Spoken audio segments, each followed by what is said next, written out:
Hey folks, rinimt here, and welcome back to Perfect Tides Station to Station. Thank you, Stripe PR, for the code. We have woken up here. We are at Mara's house, finally. And it is spring day 3. Your father's guitar has not seen much use since you left Perfect Tides. You decided to mount it on your wall so it would at very least seem unpacked in part of the room. With each passing year, the likelihood that your guitar skills will propel you into a previously unforeseen superstardom has faded. Now you simply imagine yourself as a respectable rider who, to everyone's surprise, can also play the shit out of the guitar. The book has been sitting on your nightstand for a while. You found this copy of Homer's The Odyssey while browsing a flea market with Mom. It reminded you of your favorite high school English class that you took with Lily. You figured you might need this book for school, but it has been snubbed time and time again for other classics. In this way, despite its timelessness, the book is something of an underdog in your mind. You suspect you might like it. Add to your collection? Yeah. Woohoo! I can't read, I'm still too hungover. Heap is a repository for your, and much to your annoyance, anyone else in the apartment's dirty laundry. You've begged your mother not to toss her clothing and dirty dish rags in here, but she simply can't be convinced the pile merits any sort of exclusivity. It may seem strange to keep a combination washer-dryer directly in your bedroom, but consider this. You had no choice in the matter. In general, Mom is good about not using the machine while you're at home. Unfortunately, that means she is in your bedroom when you can't keep tabs on her surveillance activities. You suspect she knows more about this room than you do. Alright, well... Entire life thus far? In boxes. Someday you will unpack and sort these things, but right now, you don't see the urgency. They are mostly embarrassing trifles of your childhood, of a person you now hardly resemble, and are of no use to you.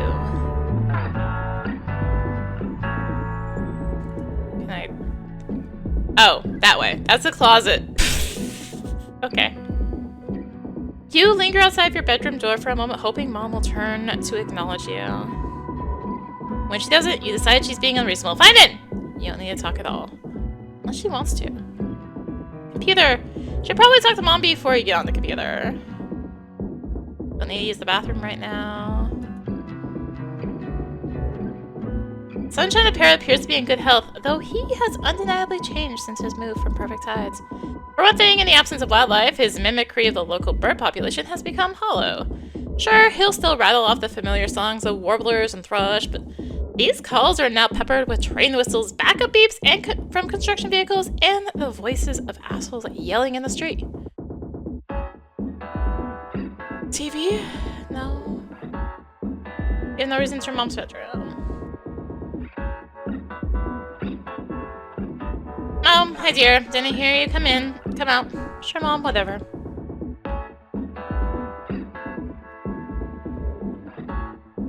Are you feeling okay? I'm fine. Were you sick overnight? No, I was fine.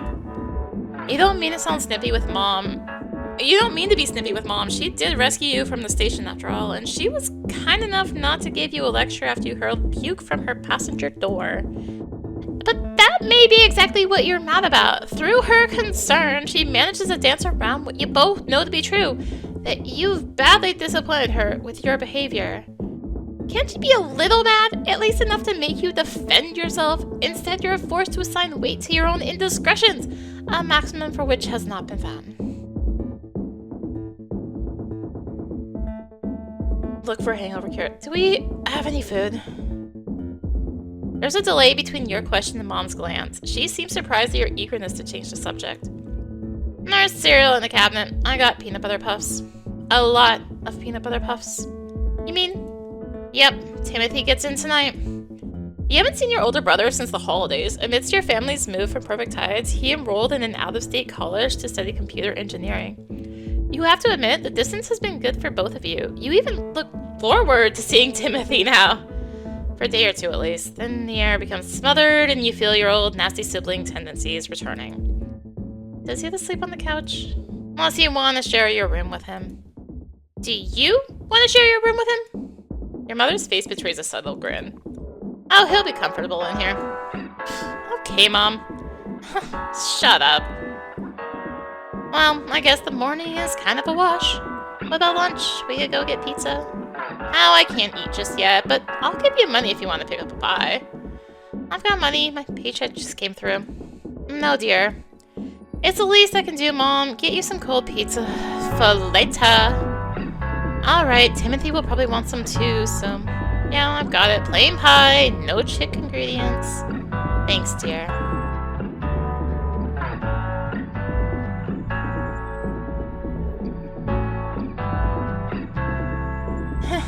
At least I barfed outside the car, right? Let's not talk about that, please. Shell whitefish. Let's talk with Mom about... Lily. I'm seeing Lily tonight. Oh yeah? Is she coming over? She'll probably just come pick me up. Where are you going? Probably just get some food and go play pool or something.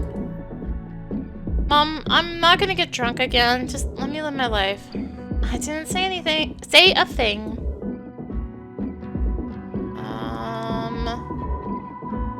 The city. You spend so much time in the city. Is the town we live in really so bad?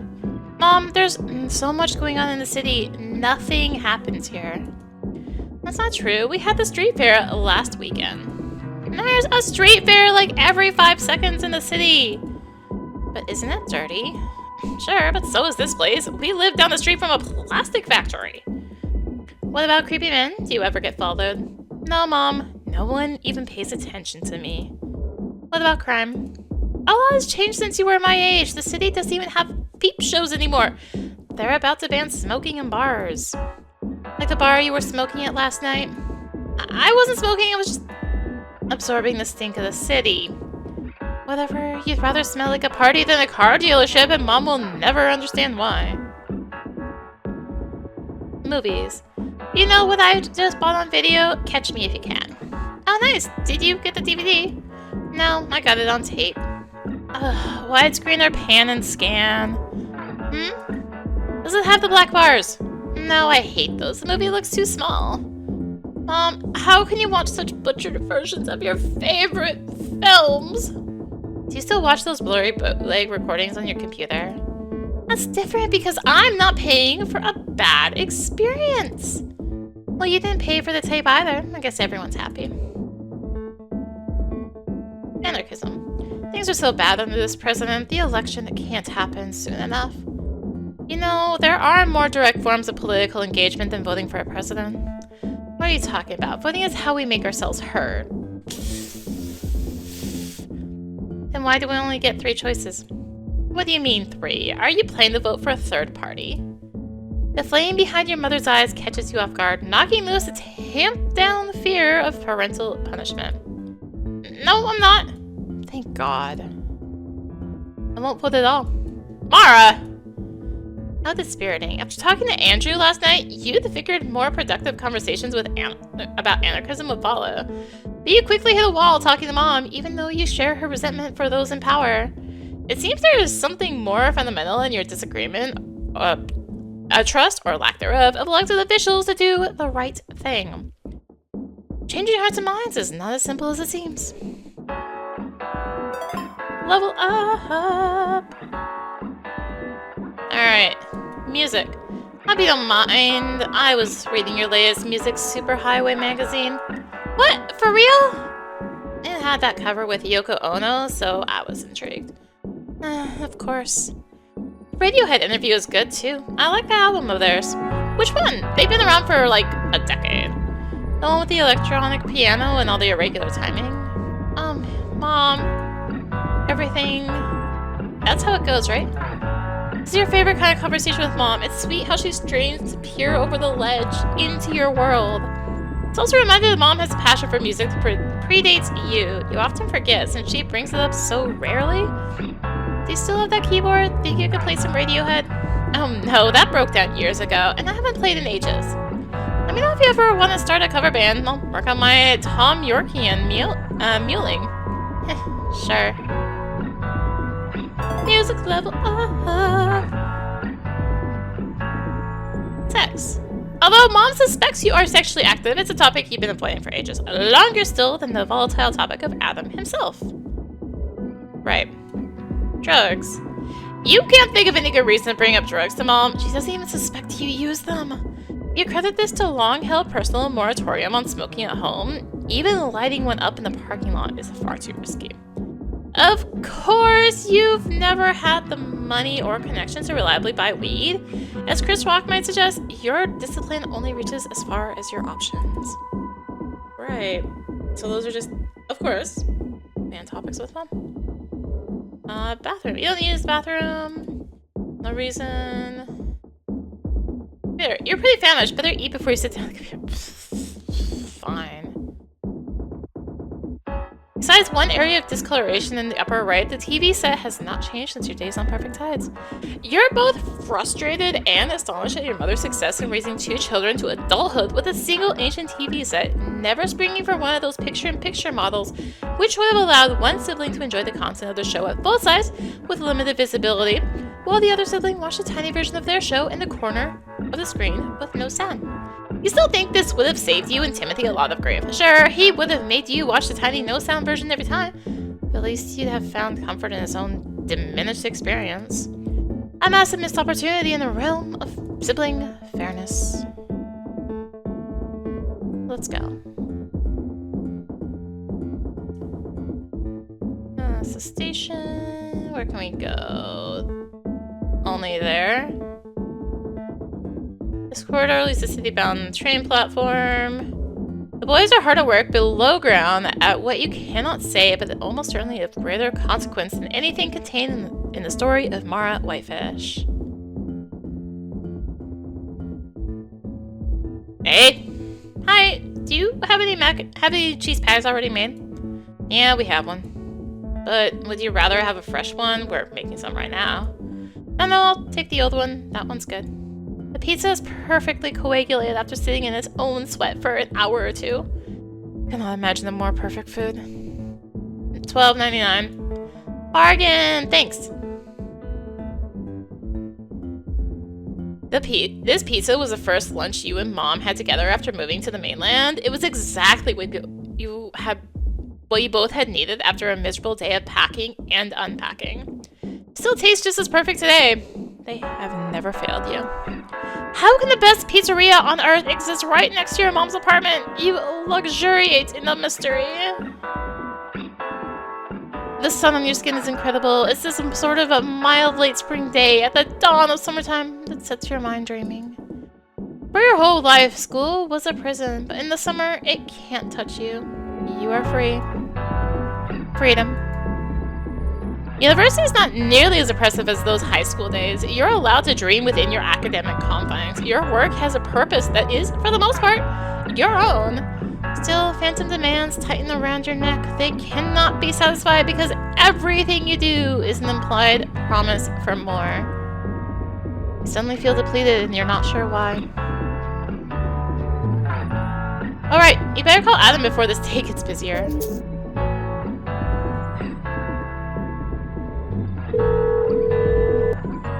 Hello? Hey! Hey, sweetie. Surprised to find Adam sounding cheerful. You were sure this would be a tense call from the jump. Sorry I didn't call last night. It got late. I almost missed my train. That's alright, are you? Crackling of activity hits your ear. You hear male voices in the rhythmic outdoor ambiance, suggesting Adam is walking. Sorry, but the guys were getting lunch. That's okay, I'll leave you to it. Alright, I'll call later. Your moment's relief is shot through by the dread of another late-night squabble. Your whole point of calling this early was to get any potential conflict out of the way. Okay, but I'm going out tonight, so... Again? Yeah. You do your best to leave no space in your answer for an apology or explanation. This gives Adam pause, but it does seem to work. What time? Like 8? Why don't you call me before you go? Sure, let's do that. Who are you seeing? Lily? Who? You know, my bestie from back on the island? Oh yeah, just a girls' night. Might go out, but yeah, mostly just gonna see her. Cool, well, I'll talk to you with 8. 8 is when I'm going out. I'll call before that. Right. Okay. Right, love you. Love you too, bye. Ditch him!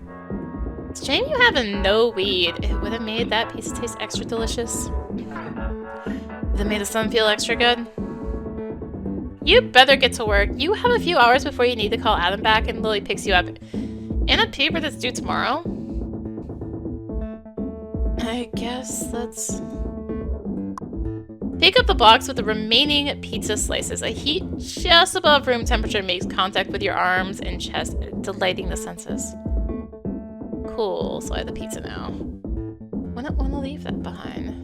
Already got all the pizza you need, no reason to bother a cashier again. What if I take it back real quick? Oh, hey. Were you able to get the pie, dear? Here you go. Here you go. Thank you, dear. Would you like to sit with me? I do have to get to work. Sit with Mom.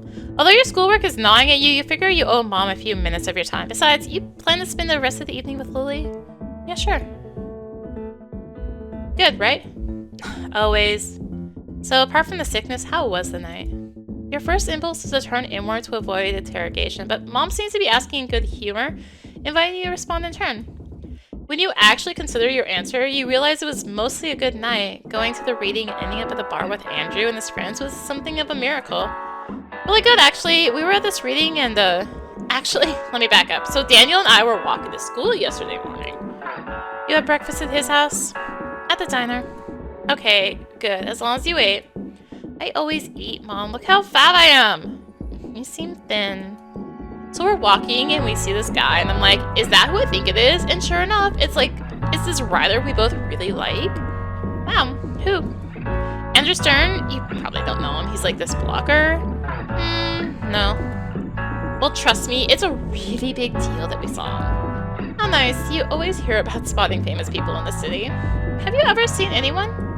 When your father and I were dating, we saw Linda Carter at a restaurant. Oh, okay. You know the woman from the Lens Express commercials? Oh, nice. Cool.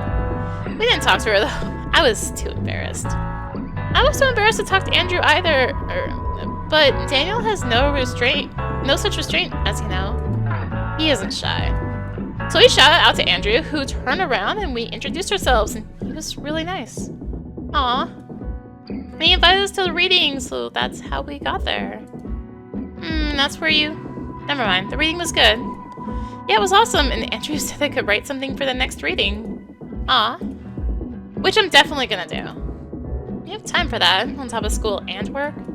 I'll make time, Mom. It's a really good opportunity. Okay, as long as it doesn't get in the way of your obligations. Mom, this is literally the kind of thing I want to be doing with my life. I know, dear. What am I more obliged to be doing than this?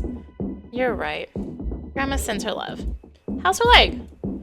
Heather, when you're as old as her, it takes a long time to heal. Let me know next time you're going. I want to visit. I will, dear. That would make her happy. One of the few perks of living on the mainland has been your newfound proximity to your maternal grandmother. She lives alone in an attached row house with just one train stop away. Until recently, when she started falling more, this was a wonderful arrangement for all. Now, every visit to Grandma's is tempered with the pain of her decline and the tension of exchanges between her and your mother. Grandma does not want to lose her freedom, even as it increasingly puts her life in danger. Was she wearing the life alert when she fell? No. Damn it, Grandma. She dragged herself across the floor just to get to the phone. I'm sorry, that's asinine. Her life could be so much easier if she'd just accept her age. You should really keep in touch with Grandma. May as well add her name as a reminder. Grandma B. Well, thanks for joining me. Sure, I better get to writing. What are you working on? Is this paper about, like, desire and stuff? Like sexual desire? No, Mom, non-sexual desire. I see. Kidding, Mom, of course it's about sex. Paper is a requirement. Yep. But the teacher's a woman, so... alright. Why does that make a difference? Why did you bring up her gender like it makes a difference? Because I knew you were imagining some perverted man? Mara! Sweating over my paper, hanging on my every word. Little do you know, this broad's a total deviant, too. Enough, go right. Yeah, but first, I need to start reading my books.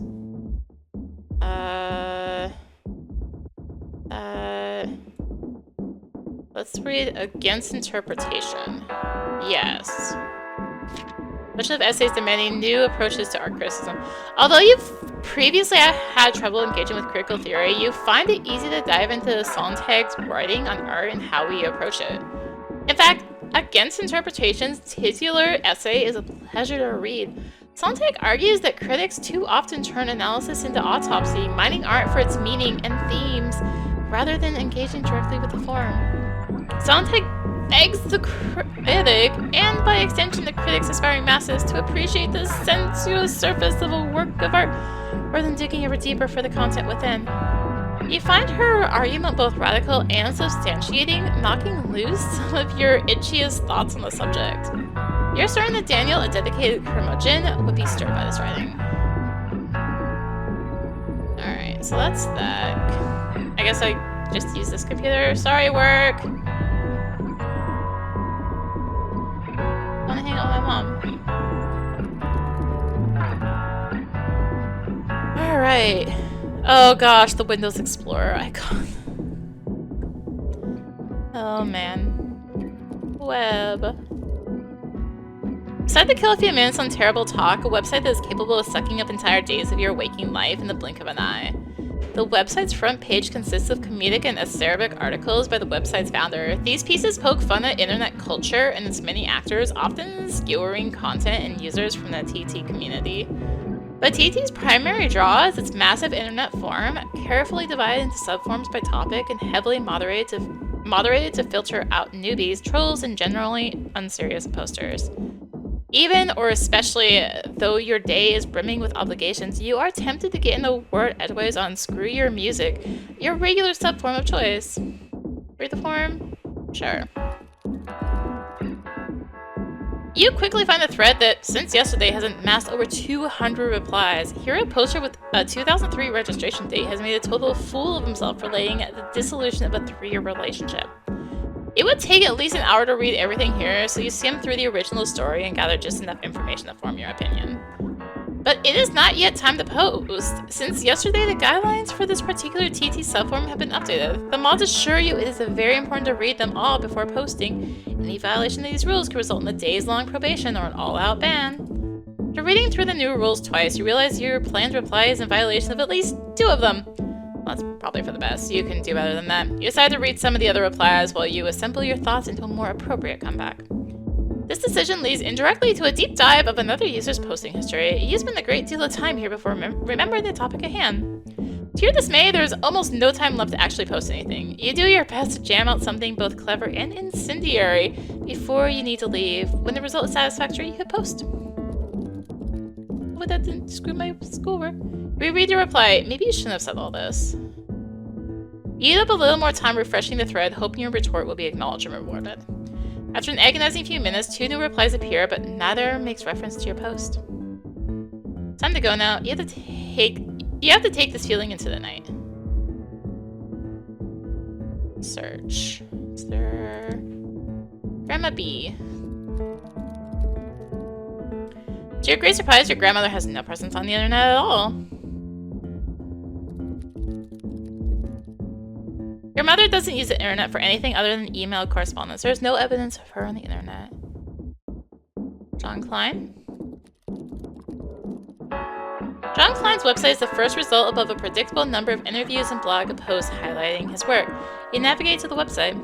The layout is noticeably without frills, leading you to believe John has coded it himself, and giving you brief, fond feelings of a simpler time online. The content of the website is also funny and self-deprecating. You can't help but admire what John has assembled with just his wits and a little code. Makes you feel as if you too could engineer a portal to your work. Alright, I think that's everyone now. Email. Write proposal. It's from your boss, Jana. Mara, I love it. With your permission, I'll bring this to the department. Wow, she actually really liked her proposal. Not bad for an assignment born of a lie. You're surprised at how good this feeling is. It's also pretty intimidating having your ideas brought to the higher ups. You've never imagined this would happen, but Jana thinks it's a good idea. Feel the things, Jana, next time you see her. She really has a lot of faith in you. As I didn't show up to work today. When you get feedback on your writing, the result will show up in your projects list under status. Free City Life. Wow, Walsh has already sent you feedback on your latest paper. Looks like your paper was a hit. Give yourself a hand. Reading info. Well, it's shocked to see Andrew's email address at the top of the page. You didn't fully expect to hear from him? Nice meeting you yesterday. Here's the deets. This document briefly outlines the date, location, and nature of the reading. Andrew is looking for a short piece that can be read in about 5 minutes, loosely tied together by the theme of cautionary tales. The due date is not until midsummer, so you have plenty of time to think about your submission. You reason that you should probably write something new for this since you hate basically everything you've ever written? Alright, do summer. Alright. You don't have time to write anything now, you have to go meet Lily. No, but my schoolwork! Oh no. I shouldn't have gone to that forum.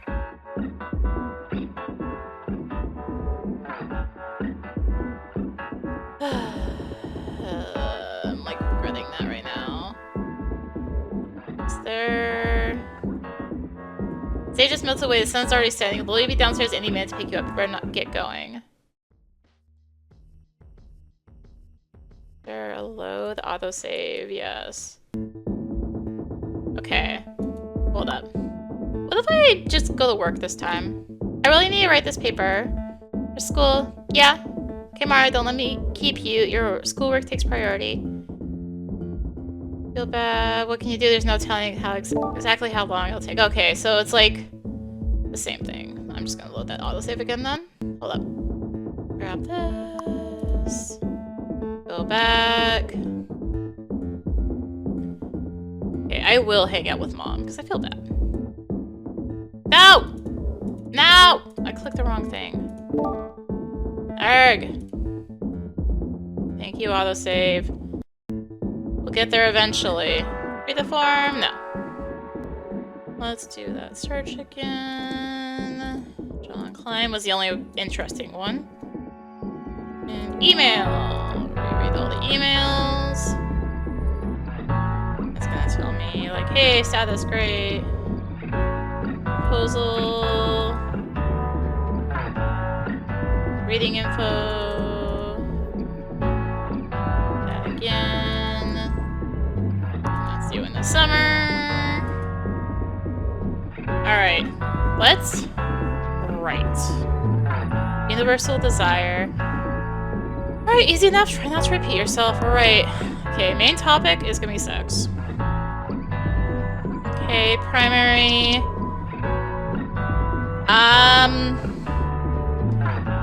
Write about the expression through desires across media. What if I do it through music? I know I have a better music score. Yes. Secondary music.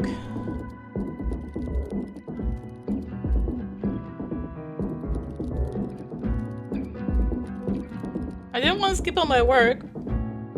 Music makes sense for this paper. It's relevant to the larger critique of media, and you always have lots to say about it. It's also pleasingly distinct from your latest essay in which you wrote about movies. Send. Through a quick proofread, you email your paper to Professor Walsh. Nice of that, and you finish just moments before Lily is scheduled to pick you up. Nothing. Check messages. Yo. Oh, it's Daniel. Your online communications have always been lopsided. You're usually the one who reaches out. Lately, you've made yourself scarce so as not to be annoying.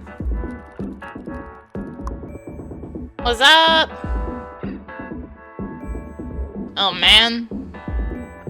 I got sick last night.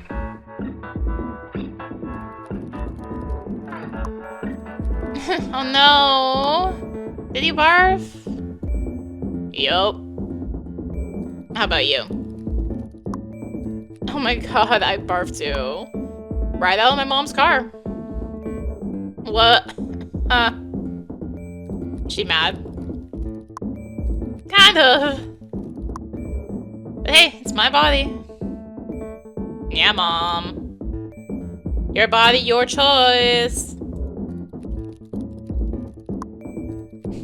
Exactly. Last name was fun, so whatever. And now we're barf buddies, eh? Yeah, it's a sacred bonding ritual. Like pissing in the same spot. Ew. Really making the foam. Gross, dude! Anyway. Glad you got home okay, pal. Let's never drink again. Seriously, I have no urge to do so. Dan is calling. Later. Oh, bye. Daniel signs off. That was quick. There's no one else you'd like to talk to right now. Alright. Well, the stage has melted away. The sun is already setting. We'll be downstairs any minute to pick you up. You better get going. I'm gonna try and not reload too much, but it's like, I do want to get my schoolwork done. So, like... you know. Anyway. I think that's gonna do it for now. We will go hang out with Lily next time. Thank you for watching. If you enjoyed the video, consider tossing a like, comment, subscribe, maybe click the bell for notifications. Also be sure to check out the description below, various links, social media, Discord, come hang out, get notifications there too. And until next time, this is rinimt signing out. Bye!